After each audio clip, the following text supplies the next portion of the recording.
Hello बच्चों, कैसे हो आप सब। आई एम श्योर कि आप सब बढ़िया होगी और आपकी पढ़ाई भी एकदम मज़ेदार चल रही होगी। मैं हूं आपकी आरती मैम। आज के इस वीडियो में हम लोग लेसन 5 की समरी पढ़ेंगे, जिसका टाइटल है the snake and the mirror.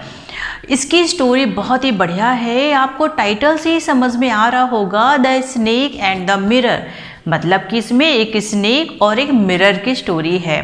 कैसे एक बहुत ही सीरियस इवेंट को मज़ेदार तरीके से बता दिया गया है, ये हम इस लेसन में जानेंगे।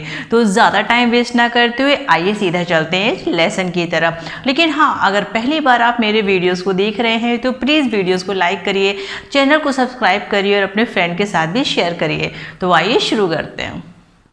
तो बच्चों, इस लेसन की स्टार्टिंग होती है एक क्वेश्चन के साथ, और वो क्वेश्चन होता है कि क्या आपके कभी बॉडी के किसी भी पार्ट में कोई भी स्नेक कुंडली मार के बैठा है क्या, वो भी फुल ब्लडेड कोबरा।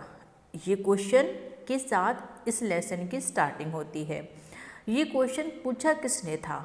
एक्चुअली बहुत सारे डॉक्टर्स ग्रुप में बैठे हुए थे, तभी ये डिस्कशन चल रहा था स्नेक के ऊपर। तभी एक होम्योपैथ डॉक्टर ने पूछा ये क्वेश्चन कि आप सब मुझे ये बताओ, क्या कभी ऐसा हुआ है कि आपके बॉडी के किसी भी पार्ट में कोई स्नेक कुंडली मार के बैठ गया हो। जैसे ही उसने क्वेश्चन पूछा, सभी लोग बहुत सरप्राइज हो गए और उसकी तरफ देखने लगे। तब उस होम्योपैथ ने अपनी स्टोरी स्टार्ट करी कि हाँ भाई, तुम लोगों के साथ ऐसा नहीं हुआ है, लेकिन हाँ मेरे साथ एक बार ज़रूर ऐसा हुआ था।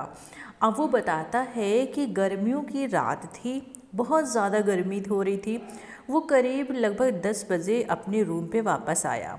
रेस्टोरेंट से खाना खा के आया हुआ था, क्योंकि वो अकेले कमरे में रहा करता था। इस टाइम पे उसकी मेडिकल प्रैक्टिस चल रही थी। उसके रूम पे इलेक्ट्रिसिटी नहीं थी, छोटा सा रेंटेड रूम था, फर्नीचर भी बहुत थोड़ा सा था। तो वो पहले अपने रूम के बारे में आपको बता देता है। जैसे ही वो कमरा अपना ओपन करता है तो उसको ना कुछ साउंड सुनाई देता है, लेकिन वो उस साउंड की तरफ बिल्कुल भी ध्यान नहीं देता। उसका रीज़न था कि वो साउंड उसको बहुत ही जाना पहचाना लग रहा था, इसलिए उसने ध्यान बिल्कुल भी नहीं दिया। फिर वो अपने बारे में बताता है कि उस टाइम पे मैं मेडिकल प्रैक्टिस कर रहा था।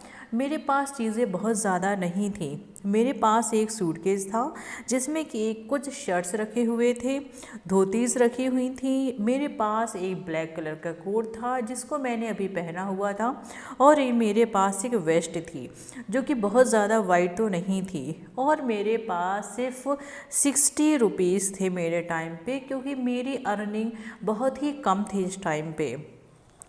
उसके बाद उसने क्या किया कि अपने कपड़े वपड़े उतार के वो आराम से लेटने चला जाता है। एक्चुअली वो जिस कमरे पे रह रहा था उसके ऊपर छत नहीं थी, सिर्फ बीम थी, और बीम के ऊपर गैबल्स बने हुए थे, जैसा कि आप इमेज में देख सकते हो। जब वो अपने बिस्तर पे लेटा तो उसको नींद नहीं आई। जब नींद नहीं आई तो उसने सोचा चलो मैं थोड़ा सा आंगन में घूम के आता हूँ, जो उसके कमरे के जस्ट बगल में ही था। उसके कमरे के ऊपर जो बीम लगी हुई थी ना, उस पर हमेशा चूहों का ट्रैफिक बना रहता था। मीन्स उस बीम पे ना चूहे इधर से उधर दौड़ते रहते थे। उसने सोचा ये साउंड उसी का होगा, क्योंकि सभी जानते हैं कि मेरे साथ ना मेरा कमरे को चूहे भी मेरे साथ शेयर करते हुए थे। लेकिन जब वो गया बाहर तो उसने देखा कि हवा चलना तो बंद ही हो गई थी। तो वापस अपने रूम पे आ जाता है। कौन आ जाता है? वो जो होम्योपैथ डॉक्टर है, वो अपनी कहानी सुना रहा है। वो वापस आता है कमरे में तो उसको नींद तो आ नहीं रही थी। तो उसने क्या किया, मिट्टी की तेल की लैंप जलाई, जिसको कैरोसिन ऑयल की लैंप बोलते हैं, और टेबल के नीचे एक बॉक्स रखा हुआ था। उसने उस बॉक्स से एक बुक निकाली। उस बुक का टाइटल है मटेरिया मेडिका। उसकी टेबल पे वहीं पे शीशा रखा हुआ था, कंघी रखी हुई थी, वहीं पे लैंप रखी हुई थी, और नीचे बॉक्स रखा हुआ था। बुक तो निकाली उसने, लेकिन बुक को पढ़ा नहीं उसने, क्योंकि उसकी नज़र पड़ गई उस शीशे की तरफ। और जब उसने शीशे को देखा तो उसको लगा कि चलो एक बार अपने आप को मैं शीशे पे देख लेता हूँ, क्योंकि जनरली ये कहा जाता है कि अगर आपके सामने मिरर होगा तो वो आपको अपनी तरफ टेम्प्ट ज़रूर करेगा, वो आपको अपनी तरफ आकर्षित ज़रूर करेगा और आपको मन करेगा कि चलो मैं एक बार शीशे को देख लेता हूँ। उसने शीशे को देखा, उसने कंघी उठाई और उसने अपने बालों पे कंघी घुमा दी। मीन्स उसने कंघी कर ली और अपनी पार्टिंग को ठीक किया। पार्टिंग मीन्स मांग निकालना। तो उसने अपनी मांग को ठीक किया। फिर उसने सोचा कि मैं बहुत सुंदर हूँ, मैं अभी बैचलर भी हूँ, मैं एक टॉप डॉक्टर भी हूँ, लेकिन मुझे अपने आप को और भी ज़्यादा हैंडसम बनाना पड़ेगा, क्योंकि जो डॉक्टर था अभी वो यंग एज में था, तो उसको लग रहा था कि नहीं, मुझे सबको अपनी प्रेजेंस फील करानी चाहिए। मीन्स अगर मैं सबके साथ बैठूं तो सबको पता होना चाहिए, लोग मेरी ब्यूटी से इन्फ्लुएंस होने चाहिए। उसने कहा कि आज मैं अर्थ शेकिंग डिसीज़न लूँगा। क्या अर्थ शेकिंग डिसीज़न लूँगा? जब वो डॉक्टर शीशा देखता है तो वो डिसाइड करता है कि मैं अब अपने फेस में हमेशा स्माइल रखूँगा, क्योंकि इस स्माइल की वजह से ना मैं और भी ज़्यादा सुंदर दिखूँगा, लोग मेरी तरफ अट्रैक्ट हो जाएंगे।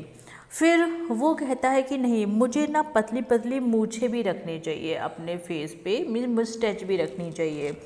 वो इतना कर ही रहा था, ये सब सोच ही रहा था और अपनी वाइफ के बारे में भी सोच रहा था कि जो फ्यूचर में मेरी शादी होगी ना, तो मेरी वाइफ को मोटा नहीं होना चाहिए, मेरी वाइफ को पतला होना चाहिए, जिससे अगर मैं कोई सिली मिस्टेक्स कर भी दूँ ना तो वो मुझे पकड़ ना पाए और मैं वहाँ से भाग जाऊँ। वो ये सब शीशे में देख के ये सब सोच ही रहा था डॉक्टर, कि अचानक से उसके पीछे कुछ चीज़ गिरने की आवाज़ आई, जैसे कि कोई रबर का ट्यूब गिरा हो। उसने सोचा लाओ मैं पलट के देखूं ये किसका साउंड आया। क्या हुआ, उसका पलटना हुआ और तभी उसकी जहाँ पे वो बैठा था वो शेयर में एक मोटा फुली ब्लेडेड कोबरा रेंगते हुए आ गया और उसके शोल्डर पे लैंड कर गया, मीन्स बैठ गया। और उसने राइटर की बाहें को बहुत तेज़ अपनी पूंछ से जकड़ लिया, इतनी तेज़ जकड़ लिया कि उसको ये लगा कि मेरी सारी पावर ही ख़त्म हो जाएगी अब तो। अब ये जो डॉक्टर था ये तो पूरी तरीके से काँप गया, लेकिन ये कूदा नहीं डर की वजह से, ना ही ये काँपा और ना ही ये चिल्लाया, क्योंकि अगर ये कुछ भी करता तो मे बी कि वो स्नेक इसके ऊपर अटैक कर सकता था, क्योंकि वो अपना फन फैलाए हुए था। मीन्स उस स्नेक के फन में और इस डॉक्टर के फेस के बीच में केवल 3 से 4 इंचेस का ही डिफरेंस था। ये जो डॉक्टर था ये पूरी तरीके से कि स्टैचू में चेंज हो गया। स्टैचू तो था, लेकिन किसका स्टैचू था? फ्लैश का। मीन्स इसके अंदर जान तो है, लेकिन ये एक स्टैचू में कन्वर्ट हो गया था, क्योंकि ये बहुत ज़्यादा डरा हुआ था। तो ये होम्योपैथ डॉक्टर अपने फ्रेंड्स को बताता है कि मैं स्टैचू तो बन गया था, लेकिन मेरा माइंड पूरी तरीके से एक्टिव था और मैं फील कर रहा था गॉड की प्रेजेंस को, और मन ही मन मैं उनसे प्रे कर रहा था। अचानक से क्या हुआ कि वो जो स्नेक की जो पकड़ थी वो इतनी ज़्यादा टाइट हो गई कि मुझे ऐसा लगा कि जैसे मेरे हाथ को किसी गरम रॉड से जकड़ दिया गया हो। इतनी तेज़ हीटनेस प्रोड्यूस हो रही थी और बहुत ज़्यादा पेन भी होने लगा था। अब अचानक से मेरे मुंह से वर्ड निकला, ओ गॉड। मुंह से वर्ड निकला मीन्स मन ही मन में प्रे कर रहा था। तभी वो स्नेक मेरे शोल्डर से मेरी गोदी पे गिरा और वो गोदी से सीधा जाके टेबल पे गया, उसी टेबल पे जहाँ पे मिरर रखा हुआ था। अब इस होम्योपैथ डॉक्टर को थोड़ा सा रिलैक्सेशन फील हुआ और ये चुपके से तुरंत ही वहाँ से उठा। लेकिन जब इसने टेबल पे लैंड हुआ तो राइटर हमारा थोड़ा सा, ये जो होम्योपैथ डॉक्टर है, ये थोड़ा सा कंफ्यूज हो गया। इसने सोचा कि ये स्नेक शीशे में देख के क्या कर रहा है, क्या ये भी मूछें रखने का सोच रहा है, या फिर ये भी अपने में आँखों में आई शेडो, मस्कारा या फिर वर्मिलन लगाने का सोच रहा है। वर्मिलन स्पॉट का मतलब किसी सिंदूर का टीका, ये सब सोच रहा है। भाई इतना पास से ये स्नेक अपने आप को शीशे में देख रहा है, तो अभी तक मैं शीशे में देख रहा था, तो जैसे मैं मिरर में देख के कोई डिसीज़न लेने वाला था, क्या ये स्नेक भी कोई डिसीज़न लेने वाला है? इतना ही सोचते हुए ये चेयर से उठा और वहाँ से भागना इसने शुरू कर दिया। और ये तब तक भागता रहा जब तक कि अपने फ्रेंड के घर नहीं पहुँच गया। उफ, फ्रेंड के घर पहुंचने के बाद इसने चैन की सांस ली, बहुत सारा इसने अपनी बॉडी पे ऑयल लगाया, नहाया और फिर उसने कपड़े पहने। सुबह ये अपने फ्रेंड के साथ और एक दो लोगों को और गया रूम पे लेके। उसने सोचा कि आज मैं उस रूम को खाली कर दूंगा, सारा सामान शिफ्ट कर दूंगा। लेकिन जैसे ही वो वहाँ पहुँचता है तो क्या देखता है, वहाँ तो ज़रूरत ही नहीं थी किसी की, क्योंकि ऑलरेडी थीफ ना, चोर रात को उसका पूरा कमरा साफ़ कर चुके थे, बहुत ही लिटिल बिट सामान बचा हुआ था। लेकिन जो मेरा होम्योपैथ डॉक्टर होता है ना, ये एक चीज़ को देख के बहुत ही ज़्यादा इंसल्टेड फील करता है।